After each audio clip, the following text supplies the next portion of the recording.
예, 엊그저께 우리 대한민국 월드컵 16강 진출한 게임을 보셨죠? 네, 안 보셨어도 괜찮아요. 앞으로 한 4년간 줄기차게 텔레비에서 나올 겁니다. 똑같은 장면이. 그러니까 계속 보게 될 거예요. 너무 좋았어요. 전 세계가 기적이라고 그러더라고요. 기적. 예, 기적. 맞아요. 근데 우리나라에는 참 기적이 많이 일어나는 것 같아요. 네, 아멘. 왜 우리나라에 기적이 많이 일어날까요? 이 국가에 답이 있어요. 하나님이 할렐루야. 하나님이 보호하사 우리나라 만세. 예, 여러분 이번에 황희찬 선수가 골을 넣은 것도 참 멋있었지만 그 손흥민 선수가 그 시간이 정규 시간을 끝났더라고요. 끝났는데 여벌로 준 시간에 포기하지 않고 그 70m를 드리블 해가지고 게다가 또 한 7, 8명 둘러싸였는데도 포기하지 않고 그 다리 사이로 쏙 넣어가지고 그냥 야 너무 진짜 멋진 장면이었어요. 역시 손흥민. 근데 전 이번에 깜짝 놀랐어요. 그런 손흥민을 욕하는 사람들도 있더라고요.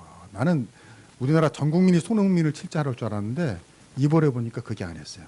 특히 초반에 좀 골을 못 넣으니까 사람들이 막 비난하는 거예요.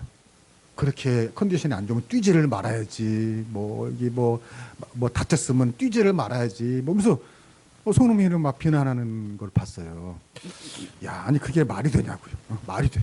이 마스크 투혼을 하면서 그 뛸 때마다 뼈가 흔들릴 텐데 그거 참으면서 헤딩하고 몸싸움하고 하는 사람을 비난하는 사람도 있다. 그래서 손흥민 선수가 특히 초반에는 얼마나 마음이 많이 아팠을까 뭐 그런 생각을 하게 됐어요. 여러분 때로는요 몸이 아픈 것보다 이 마상이 더 크답니다. 마상. 네. 마상 뭔지 아세요? 네. 마음의 상처. 마음에서 다 아시네. 네. 아마 대회 초반에는 손흥민도 이 마상이 컸을 것 같아요. 제가 이번에 느낀 게 그겁니다. 이 마음의 상처라는 게 꼭 가난하고 소외되고 이렇게 좀 못나고 이런 사람만 당하는 게 아니구나.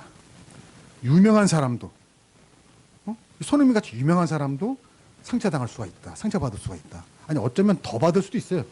사람들 앞에 이렇게 자꾸 나서니까.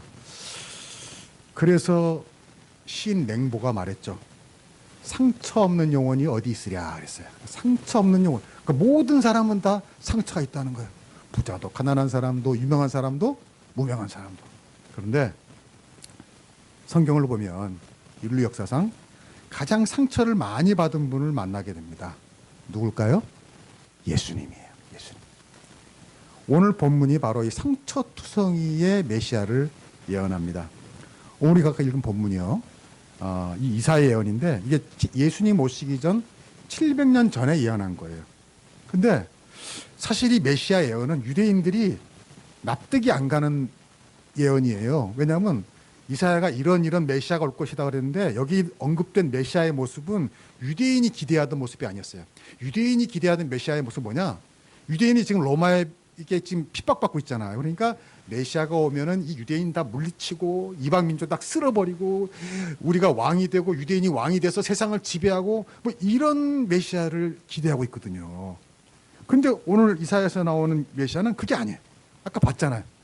상처 입고 고난당하고 멸시당하고 고통당 이런 메시아를 예언한 겁니다. 왜 그럴까요? 왜 하나님의 아들이 이런 상처투성이가 되어야 될까요? 바로 그것이 구원의 방법이고 우리를 치유하는 길이기 때문이에요. 예수님은요, 우리가 이렇게 부릅니다. 상처 입은 치유자. 상처 입은 치유자. 예수님이 상처를 입으심으로 말미암아 우리가 우리의 상처를 치유하게 되었다 그런 의미예요. 자, 오늘 말씀을 통해서 어떻게 예수님이 우리를 치유하나를 봅시다. 첫 번째, 예수님은 공감으로 우리를 치유해 주십니다. 공감으로. 2절을 한번 보겠어요. 2절. 자, 시작.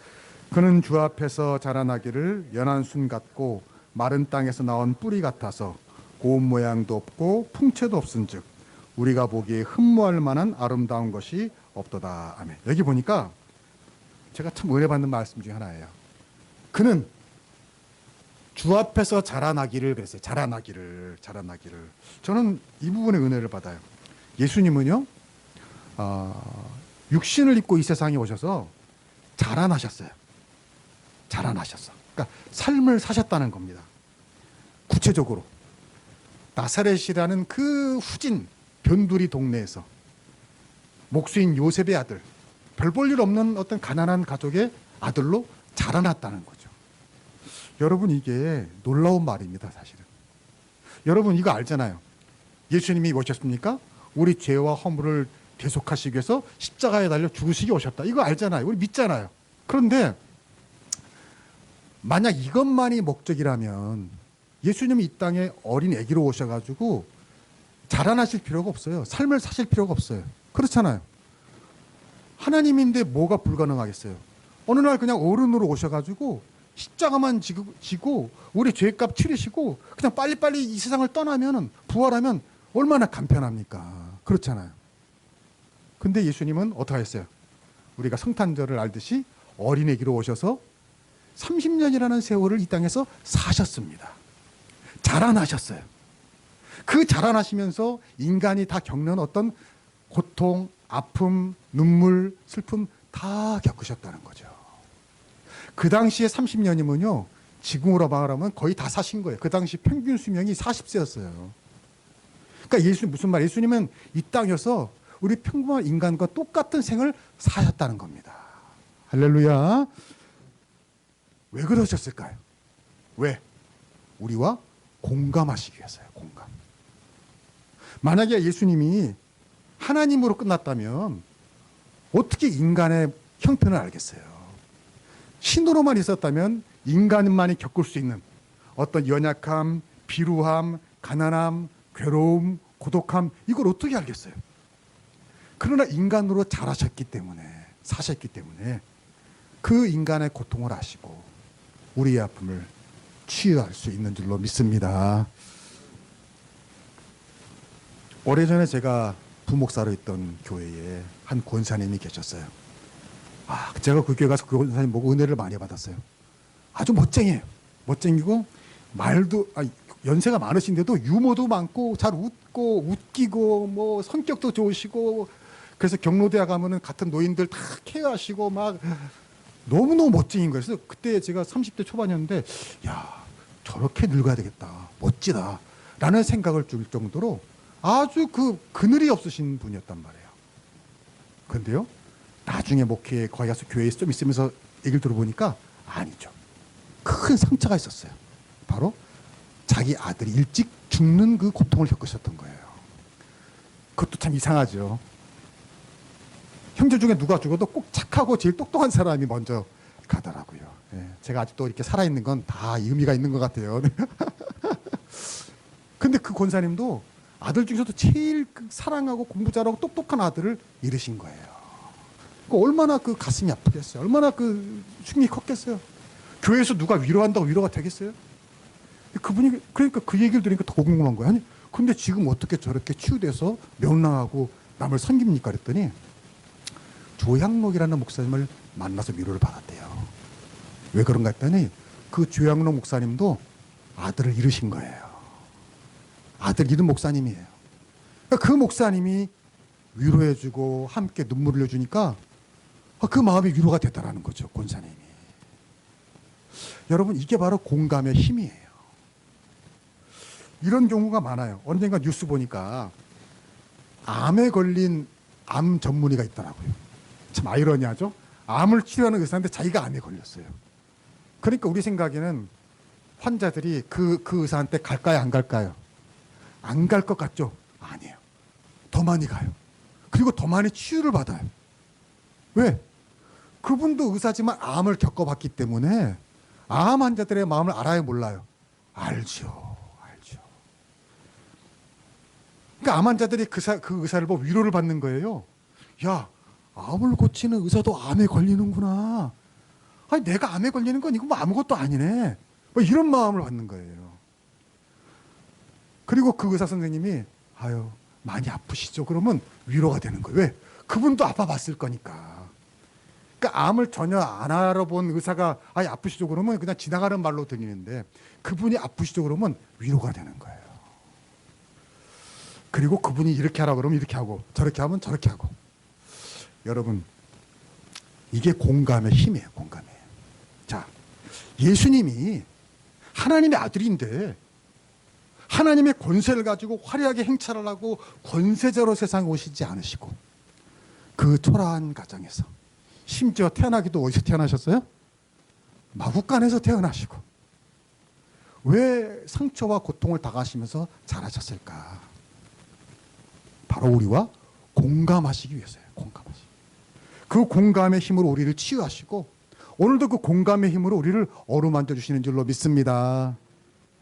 여러분 예수님을 바라보셔야 돼요. 여러분 중에 가난하다고 상처받으신 분 있습니까? 여러분 예수님처럼 가난하신 분이 없어요. 심지어 예수님은 돌아가실 때까지 집도 절도 절은 당연히 없었겠지. 아무튼 없으셨잖아요. 여러분 오해를 받아가지고 상처 입으신 분들이 있죠. 여러분 예수님을 바라보세요. 예수님처럼 오해를 많이 받은 분도 없어요. 심지어 그분은 성령으로 잉태돼서 태어나셨잖아요. 그랬더니 뭐라고 사람들이 애비 없는 자식 사생하라고 그렇게 또 오해를 했어요. 여러분 과로해서 일이 많아서 상처받으신 분 있습니까? 예수님을 바라보세요. 예수님처럼 일을 많이 하신 분이 없어요. 여러분 아시잖아요. 예수님이 얼마나 일을 많이 하셨으면은 폭풍이 치는 배에서 제자들이 막 죽겠다고 난리인데 예수님은 뭐 하셨어요? 주무셨어요. 얼마나 피곤하면. 여러분 몸이 아파서 상처받으신 적 있습니까? 예수님을 바라보세요. 십자가를 바라보세요. 십자가에 달리신 예수님처럼 몸이 아픈 사람은 없습니다. 생몸이 그렇게 찢겨지고 못 박히고 피 흘려서 죽는 사람 그런 고통은 예수님밖에 없어요. 배신당해서 상처받으신 분들이 있겠죠. 배신처럼 마음을 상처 주는 게 없어요. 근데 예수님을 바라보세요. 예수님처럼 배신을 당한 사람이 없어요. 배신 당한 분이 없어요. 심지어 형제들이 뭐라고 했어요? 예수님 미쳤다고 그랬어요. 귀신 들렸다고 그랬어요. 예수님께 그 많은 은혜를 입었던 사람들 다 배신했잖아요. 심지어 예수님의 제자들도 다 예수님 버리고 도망갔잖아요. 우리의 모든 아픔을 아시는 분이기 때문에 오늘 그분의 손길이, 그분의 말씀이, 그분의 사랑이 여러분을 치유하는 줄로 믿습니다. 마음의 상처로 힘들고 눈물 날 때 예수님을 바라보세요. 예수님을 느끼세요. 그분이 여러분을 위로하시고 치유해 주시기를 축복합니다. 두 번째로 예수님은 우리를 공감하시면서 치유하시고 또 우리를 희생으로 치유해 주십니다. 사랑으로 치유해 주세요. 자, 우리 5절 보겠습니다. 5절 시작. 그가 찔림은 우리의 허물 때문이요 그가 상함은 우리의 죄악 때문이라. 그가 징계를 받음으로 우리는 평화를 누리고 그가 채찍에 맞음으로 우리는 나음을 받았도다. 아멘. 사실 이 말씀은 긴 설명이 필요 없어요. 참 저는 이 말씀을 그냥 읽기만 해도 은혜가 됐더라고요. 그냥 이걸 외우시면 좋겠어요. 그리고 그가 찔림 우리를 나로 바꿔보세요. 그래서 그가 찔림은 나의 허물이요 그가 상함은 이렇게 한번 읽어봐요. 그 다음에 한번 내가 했나요? 네, 같이 읽고 다시 한번 시작. 그가 찔림은 나의 허물 때문이요 그가 상함은 나의 죄악 때문이라. 그가 징계를 받음으로 나는 평화를 누리고 그가 채찍에 맞음으로 나를 나음은 받았도다. 아멘. 여러분 정말 힘들고 어려울 때 이 말씀을 한번 읽어보세요. 묵상해보세요. 정말 마음이 위로가 됩니다. 이것이 바로 십자가의 은혜예요. 십자가에 예수님이 흘리신 보혈의 피가 왜 능력인가? 그분은 말로만 우리를 사랑하신 분이 아니란 말이에요. 립 서비스만 한 게 아니에요. 진짜로 그분은 십자가에 당해서 우리가 당해야 할 고통, 고난, 아픔을 대신 당하신 분이에요. 요즘 제가 보니까 젊은이들이 결혼을 잘 안 하려고 한다고 그러더라고요.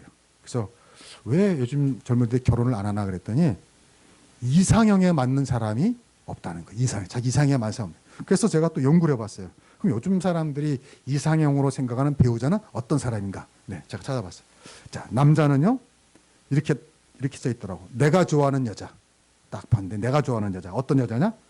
나만 사랑하고 다른 남자는 쳐다보지도 않는 여자. 뭐 이해가 돼요. 또 내가 좋아하는 여자는 우리 부모님을 잘 공경하는 여자. 네, 약간 스트레스가 쌓이기 시작을 합니다. 네.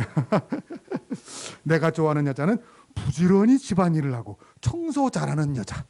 이게 요즘 남자들이 젊은 날 원하는 남자 여자래요. 네. 내가 좋아하는 여자는 돈도 잘 버는 여자. 그러면서 자기 옷 사입는 데는 돈 안 쓰는 여자. 내가 좋아하는 여자는 내가 파트로 매주를 쓴다고 해도 믿는 여자. 그 다음에 압권이에요. 내가 좋아하는 여자는 비가 오는 날 버스 정류장에 우산 들고 나와주는 여자. 내가 좋아하는 여자는 밤늦게 친구를 데려와도 불평하지 않는 여자. 네. 표정들이 다 안 좋아요, 별로. 네, 예. 여러분, 그러니까 장가 못 가지. 예. 여러분, 이런 여자가 요즘에 있을까요? 차라리 식모를 찾거나 여종을 하나 구하는 게 나을 것 같다는 생각이 들어요. 근데 여자들도 뭐 크게 다르잖아요. 여자들이 내가 좋아하는 남자 했는데 이렇게 거예요. 내가 좋아하는 남자는 일단은 뭐겠어요? 돈 잘 버는 남자. 역시 돈이 여자는 제일 먼저다. 돈 잘 버는 남자. 그리고 집안일도 잘해주고 요리도 잘하는 남자. 요즘에 텔레비전이요. 사람 버렸어요. 텔레비전을 보면 뭐 남자들이 다 요리를 전부 다 잘해요. 거의 셰프야, 셰프. 또 내가 좋아하는 남자는 애 잘 키우는 남자. 퇴근 후에 집에서 청소 잘하는 남자. 처가 식구 잘 먹여 살리는 남자. 예쁜 여자를 보면 끔찍하게 싫어하는 남자. 네. 네. 이런 남자도 있다 없다? 없다. 그래서 결혼을 요즘에 남자들이나 여자들 결혼을 하지 못한다, 안다 이런 생각이 든답니다. 제가 좀 과장한 얘기겠죠. 그리고 좀 웃자고 한 얘기인데 여기 사실은 답이 있어요. 무슨 말이에요? 특히 요즘 사람들은 희생하려는 마음이 있습니까, 없습니까? 없죠, 없어요. 요즘 사람들은 사실 결혼이라는 게 뭐예요? 반반 채워주는 거 아닙니까? 100% 만족스러운 사람을 찾는 게 아니고요. 50% 만족하면 나머지 50%는 어떻게 하겠다는 게 내가 채워준다는 거죠. 그게 결혼 아니에요. 근데 요즘 사람들은 뭘 찾아요? 100%를 찾는 거죠. 그러니까 어려운 거예요. 무슨 말이냐면 요즘 사람들은 희생이 없어요. 희생이. 여러분, 제가 젊은 시절만 해도요. 이 상처받았다는 말이 흔하지 않았어요. 그때는 상처받았다는 말이 흔하지 않았어요. 근데 언젠가부터 상처받았다는 말이 굉장히 많아졌어요. 이게 뭐와 똑같은 줄 아세요? 점점 희생이 사라지고 있다는 거죠. 희생이 사라지고 있어요. 희생이 사라지면서 상처받았다는 말이 많아지는 거예요. 무슨 말이에요? 내가 희생하지 않으려고 하기 때문에 상처도 많이 받는다는 거죠. 여러분, 그러나 예수님은 오늘도 그 희생의 사랑으로, 희생의 고난으로 저와 여러분을 치유해 주시는 줄로 믿습니다. 우리도 이게 예수님처럼 상처를 치료해 주는 사람이 되라는 거예요. 무슨 채찍에 맞고 십자가에 달리라는 게 아니고요. 예수님처럼 대신해 주는 거죠. 예수님이 대신 십자가에 달려 주신 것처럼 우리도 대신, 내가 청소할 당번이 아닌데 대신해 주고, 내가 설거지 당번이 아닌데 대신해 주고, 내가 당직이 아닌데 힘들어 내가 서줄게 대신해 주고, 심부름도 대신해 주고, 일 못하는 분 대신 또 일도 좀 해주고, 이 작은 호의와 친절이 그 사람의 상처를 치유해 주고요. 더 중요한 건 이겁니다. 내 상처도 치유해 준다는 겁니다. 할렐루야. 진짜예요. 내가 누군가에게 호의를 베풉니다. 사랑을 베풉니다. 친절을 베풀잖아요. 내 상처가 치유됩니다. 내 상처가 치유돼요. 한번 해보세요. 바로 이것이 예수님이 우리에게 모범을 보여준 치유 역사인 줄로 믿습니다. 자, 세 번째 마지막입니다. 예수님은 공감으로 우리의 상처를 치유해 주시고, 희생적인 사랑으로 치유해 주시고, 침묵으로 우리의 상처를 치유해 주십니다. 자, 성경 봅시다. 7절. 자, 시작. 그가 곤욕을 당하여 괴로울 때에도 그는 입을 열지 아니하였으며 마치 도수장으로 끌려가는 어린 양과 털 감은 자 앞에서 잠잠한 양같이 그는 입을 열지 아니하였도다. 아멘. 여러분, 예수님은 입을 열지 않았대요. 입을 열지 않았어요. 무슨 말이냐면 예수님은 우리를 대신해서 십자가에 달려 고난당하시고 죽으시고 피 흘리시고 고통당했지만은 한 번도 야 이놈들아, 내가 너희들 때문에 십자가에 달렸다, 너희들 때문에 피를 흘린다, 너희들 때문에 고난당한, 이런 말 한 번도 하지 않으셨다는 거죠. 묵묵히 십자가를 지셨고 묵묵히 피를 흘리셨고 묵묵히 고통당하셨어요. 그 침묵이 우리를 치유하셨다는 말입니다. 여러분, 부모들이요 절대 하면 안 될 말이 있어요. 부모님들이 아무리 자식이 속상하게 해도요 부모님이 이런 말을 하면 안 돼요. 어떤 말이냐면, 내가 이놈아 너 때문에 내가 이렇게 고생을 하고 너 때문에 옷을 못 입고 너, 그런 말을 하는 순간이요 꽝입니다. 이제 꽝이에요.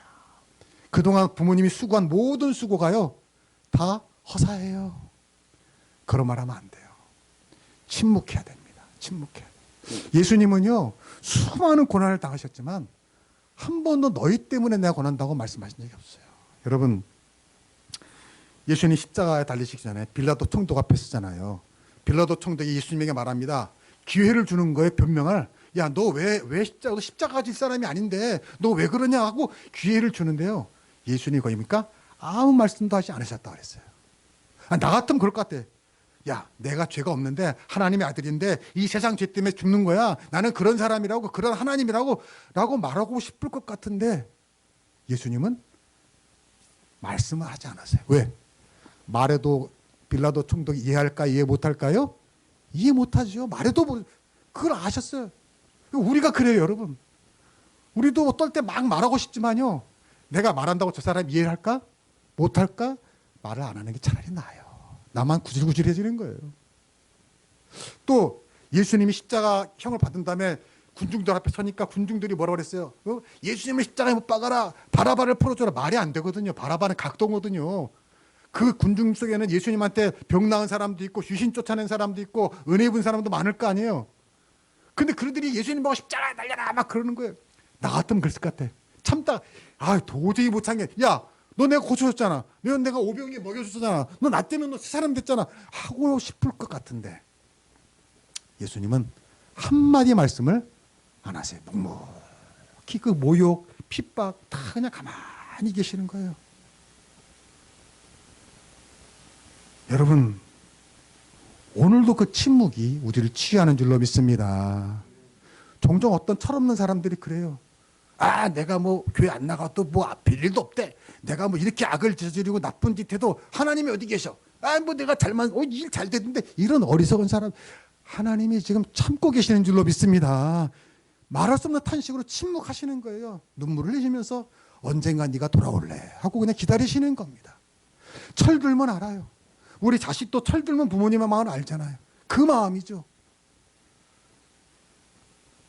여러분, 우리는 내가 잘못한 것 없는데 누가 비난하면 같이 삿대질하고 억울하면 큰 소리 내고 싸우고 그래요. 근데요, 그렇게 큰 소리 치고 나면 마음이 홀가분할까요?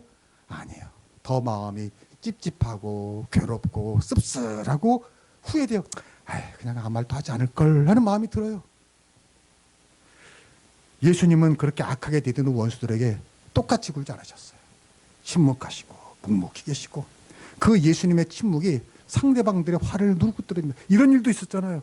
한 번은 그 가늠하다 붙잡힌 여자가 오니까 그 군중들이 다 돌로 쳐 죽인다고 막 흥분하고 그랬을 때에 예수님은, 야, 너희들 막 똑같이 안 하시고 가만히 계시잖아요. 가만히 한동안 뭐 그리시는 척하면서. 그러니까 사람들이 다 흥분이 다 가라앉혀지니까 그 다음에 너희 중에 죄 없는 자가 먼저 돌로 차라. 다 돌아갔죠, 그냥 다. 여러분, 이게 예수님의 지혜인 줄로 믿습니다. 저는 옛날에 그 어린 시절에 봤던 코미디 중에 기억나는 게 그 순학질 여사, 기억나세요? 까만 눈썹 해가지고. 근데 그 부부가 행복한 비결이 거기 있더라고. 행복한 비결. 거기 보면요, 맨 마지막에 나오는 게 뭐냐, 음메 기죽어 음메 기사라. 뭐 나만 본 것 같아. 잘 모르는 것 같아. 그런 거 있잖아요. 그런데 내가 이렇게 보면은 그게 늘 한 사람만 그러지 않아. 순학질 여사가 음메 기사라 그러면 남편이 흥국인가, 흥국인가, 음메 기죽어 그러고, 어떨 때는 남편이 음메 기사라 그러면 부인이 음메 기죽어 그러더라고요. 여러분, 이게 예수님한테 배운 지혜인 줄로 믿습니다. 가족에서 사람이 살다 보면 그럴 때가 있잖아요. 남편이 막 화를 내면은 우리는 어떻게 해요? 똑같이 남편이 뭔가 속상하고 아픈 일이 있었겠죠. 평소 같으면 안 그런데 화를 내? 그러면 예수님처럼 묵묵히 그냥 받아주는 거죠. 가만히 있어주는 거죠. 어? 읍내 기죽하고 있는 거죠. 또 때문에 아내가 막 신경질 내면 막 그러니까 그때 또 내가 또 읍내 기죽하고 이렇게 있는 거죠. 그때 평화가 오고 치유가 오고 행복이 오는 줄로 믿습니다. 여러분, 제가 마지막으로 하나 보여드리고 싶은 사진이 있는데, 제가 언젠가 독립기념관을 갔다가 뒷산 이참 여러분 언제 가보세요. 뒷산이 너무너무 멋있더라고요. 독립기념관 뒷산이니까. 그래서 이렇게 딱 다니는데 길가에 한 나무 한 그루가 있는데 왠지 끌려요. 별것도 아닌 나무인데. 그래서 가다가 이렇게 자세히 갔더니 그 나무에 왜 이름표 있잖아. 이렇게 이름표 달려 있잖아요. 무슨 나무. 근데 그게 좀 잘못했나 봐. 나무가 자라면서요, 그 이름표가, 알루미늄 이름표가 그 나무를 파고든 거예요. 그래가지고 나무 사이에 그 이름표가 박혔어. 한번 사진 한번 보여주세요. 예, 이 나무인데요, 별거 없는 나무죠. 지나가다가 더 가까이 가서 봤어. 그때 이렇게 이름표가 이 나무, 그 다음 사진 한번 보여주세요. 예, 이렇게 이름표가 나무를 파고 들어간 거야, 이렇게. 예. 근데 이거 보니까 마음이 아프더라고. 저 알루미늄이 그 파고 들었을 때에 그 얼마나 나무도 생명인데 아팠겠어요. 이렇게 보니까 중국 단풍이야. 그리고 2014 그런 거 보니까 아마 2014년도에 아마 심은 것 같으니까 벌써 12년 년 동안 자라면서 계속 저게 이제 파고들고 그러니까 저는 저걸 보고요, 야, 누군가 아마 이름표를 잘못 달았나 봐. 그 좀 여유 있게 달아야 되는데. 근데 나무가 어떻게 말을 할 수가 있어요, 없어요? 말을 어떻게 할 수가? 말을 해서 이름표 할 수가 없잖아. 그러니까 묵묵히 그냥 세월이 갈수록 파고들고 아픈데 참고 견딘 거죠. 그리고 지금 저렇게 된 거죠. 저는 이 나무를 보고요, 큰 감동을 받았어요. 야, 좋지 못한 환경에서 나쁜 사람 만나서 이렇게 고통을 당했는데 어떻게? 꿋꿋이 자란 거죠. 꿋꿋이 남의 탓, 환경 탓하면서 죽어버리지 않고 꿋꿋이 자란 거예요. 그래서 묵묵히 자라서 여름에는 작은 그늘을 만들어줘서 치유를 주고, 또 가을에 단풍으로 아름답게 해주고, 또 저처럼 지나가는 행인에 이렇게 딱 보고 자기의 상처를 보여주면서 이렇게 말을 건네는 거죠. 당신도 힘들죠? 사는 게 괴롭죠? 상처받았다고요? 나를 보세요. 이 아픔 견디고 살잖아요. 힘을 내세요. 확 죽어버리지 말고 견디세요. 그래서 나처럼 다른 사람에게 희망의 아이콘이 되세요. 남에게 위로를 주세요. 아까 제가 말한 그 간증한 그 권사님처럼 내가 상처받은 사람으로 남에게 상처를 치유해주는 상처 입은 치유자가 되세요. 라고 말해주고 있는 것 같아요. 아멘. 여러분, 제가 이걸 보고 제 마음 같아선 사고 싶더라고요. 이 나무를. 야, 이 나무야말로 그대로 가져와서 십자가를 하면 딱 진짜 이건 은혜 받을 나무다. 그래서 내가 독립기념책에 한번 이제 말을 해보려고요. 그 나무 팔아라. 우리 게 십자가로 내가 만들겠다 저거. 여러분, 나는 이 나무에서요, 예수님을 봤어요. 여러분도 예수님이 보이십니까? 예수님이 보여요. 예수님이 바로 저런 분입니다. 온갖 상처퉁이 예수님. 그러나 그 상처를 예수님은 기적으로 이기신 게 아니에요. 여러분 잘 들으세요. 예수님은요, 세상에 살면서 많은 기적을 베풀었어요. 가난한 사람 고쳐주시고 먹여주시고 입혀주시고 수많은 기적을 베푸셨지만 당신을 위해서는 한 번도 기적을 쓰신 적이 없어요. 우리와 똑같은 무력한 인간의 몸으로 상처를 묵묵히 견디시고 참으시고 이겨내셨죠. 이 나무도 아마 어쩌면 죽을 때까지 상처를 가지고 있을 거예요. 근데 예수님도 여러분 아세요? 부활하신 예수님, 영광스러운 몸을 입으신 예수님, 지금 천국에서 하나님 우편에 계신 예수님도 여전히 손에 뭐가 있어요? 못자국이 있어요. 여전히 옆구리에 창자국이 있어요. 아니 그 하나님이 왜 그 창자국 상처를 없애지 않았을까요? 얼마든지 없앨 수 있는데 부활한 몸인데 없애지 않았을까요? 간직하신 것이죠. 우리를 사랑하는 그 사랑이 너무 고귀하니까, 우리를 사랑하시니까 늘 그 상처를 보시면서 우리를 잊지 않으시고 오늘도 그 사랑을 베풀어 주시는 줄로 믿습니다. 여러분, 그 사랑을 느끼세요. 그 사랑을 받으세요. 여러분, 그 사랑이 여러분을 치유해 줍니다. 늘 힘들고 어려울 때, 상처받았을 때 예수님을 바라보시고요, 예수님께 나오시기를 축복합니다. 예수님을 의지하세요. 그분께 순종하세요. 그래서 올 크리스마스 여러분이 안고 있는 모든 상처들이 더 치유되고 회복되는 크리스마스가 될 주 이름으로 축복합니다. 기도하겠습니다.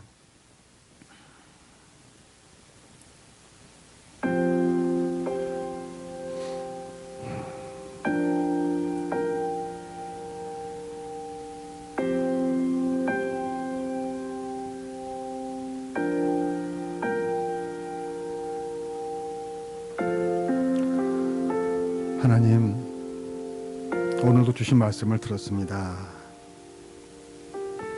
아무 죄가 없으신 예수님, 하나님의 아들이신 존귀하신 예수님, 그런데 예수님이 욕을 먹음으로 저희가 의로운 사람이 되었습니다. 예수님의 채찍에 맞음으로 저희가 나음을 입었습니다. 예수님이 징계를 당함으로 저희가 평화를 누리게 되었습니다. 예수님 십자가에 달리심으로 저희가 하나님의 자녀가 되었습니다. 예수님이 상처투성이가 되심으로 저희들의 상처가 치유되었습니다. 주님, 구원받은 자들답게, 하나님의 자녀답게 더 이상 나만 상처받는다고, 나만 힘들다고, 나만 괴롭다고 한탄하고 원망하고 미워하고 절규하고 그런 어리석은 자가 되지 말게 하시고, 내가 받은 상처, 주님의 은혜로 치유받고 나 같은 상처로 고통받는 사람들을 치유하는 상처 입은 치유자가 되게 하여 주옵소서. 함께 공감해주고 함께 울어주고 대신 짐을 들어주고, 그리고 묵묵히 침묵으로 그 사람의 분노를 다 받아주고, 그래서 예수님처럼 평화와 사랑과 은혜를 주는 저희들, 저희 교회 그리스도인들이 되게 하여 주옵소서. 올 크리스마스에는 이 놀라운 치유가 우리의 가정과 일터와 이 세상에 가득하게 하여 주옵소서. 감사하며 예수님의 이름으로 기도하옵나이다. 아멘.